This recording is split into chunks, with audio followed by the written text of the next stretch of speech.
كتير لازم تعرف كيف تختار البارتنر تبعك بحياتك. يعني لازم تكون انت حاسبها 1,000,000%، لانه it's either هذا البني ادم بيرفعك وبيعلى معك، او انتوا التنين بتروحوا داون. فهذا الاشي كتير مهم، انه تكونوا انتوا التنين سبورتيف لبعض. ليه هذا الاشي كتير مهم؟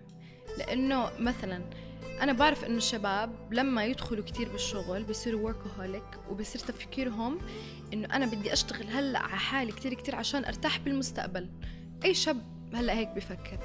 فانت اذا بهاي الفتره ما كنتي سبورتيف له، وكتير كنت تحبطي فيه، وما كنت تدعميه بالإشي اللي هو بيعمله، وما نحكي تدعمه على الغلط، لا يكون إشي هو جد بيحب بيعمله passionate about it، انت you have to support him، لأنه بكرة أي إشي هو رح يعمله حيرجع لك.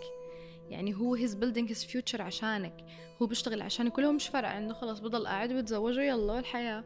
بس لا، بحس إنه نجاحه من نجاحك وانت نجاحك من نجاحه، لازم دائما تكونوا هيك إيد بإيد.